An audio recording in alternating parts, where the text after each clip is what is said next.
న్యాయమైన డిమాండ్లను పరిష్కరించాలని కోరుతూ ఐకేపీ వివోఏ ఉద్యోగులు 5 రోజులుగా సమ్మె చేస్తున్నారు.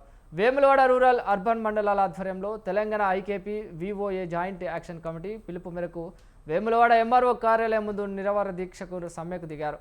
వివోఏలు కనీస వేతనం 20,000గా నిర్ణయించాలని ప్రభుత్వాన్ని కోరారు. అలాగే తమను ఉద్యోగులుగా గుర్తించి హెచ్ఆర్ పాలసీ అమలు చేయాలని వారు డిమాండ్ చేశారు. మేము ఐకేపీ వివోఏలము మేము 18 తారీఖు నుంచి వెళ్ళి ఈ రోజుకి 5వ రోజు నిరవధిక సమ్మె చేస్తున్నాము.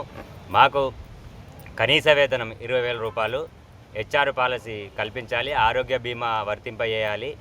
మాకు ఇంకా మేము చదువుకున్న వాళ్ళకు సీసీలుగా పదోన్నతులు కల్పించాలి. మేము గవర్నమెంటు మా డిమాండ్లను నెరవేర్చేదాకా మేము సమ్మెను ఇళ్ళనే కొనసాగిస్తామని తెలియజేస్తున్నాము. ఇది జిల్లా వ్యాప్తంగా 12 మండలాలు ఉన్నాయి. ప్రతి మండల ఆవరణలో టెంట్ వేసి కూర్చున్నాము. మొత్తం రాష్ట్ర జేఏసీ టోటల్ రాష్ట్ర వ్యాప్తంగా రాష్ట్ర జేఏసీ రాష్ట్రంలో కూడాను జరుగుతుంది ఈ సమ్మె.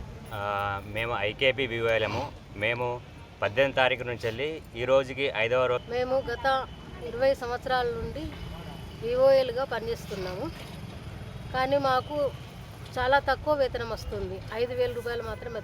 ఈ రోజుల్లో బయట ఏమన్నా ఒక నూనె ప్యాకెట్ తీసుకోవాలన్నా కూడా 200 అవుతుంది. మాకు 5,000 తోటి రోజు పూట గడవడం లేదు. మాకు వేతనాలు కనీస వేతనం 20,000 కావాలని మేము వివోఏలు అందరం సమ్మె చేస్తున్నాము.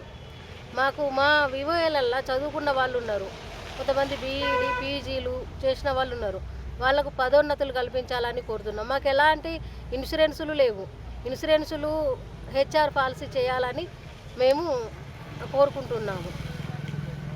ప్రభుత్వం మాకు ఈ డిమాండ్లు నెరవేర్చకపోతే మేము ఇలాగే సమ్మె చేస్తాము. ప్రభుత్వం దిగొచ్చి మాకు డిమాండ్స్ మా సమస్యలు నెరవేర్చ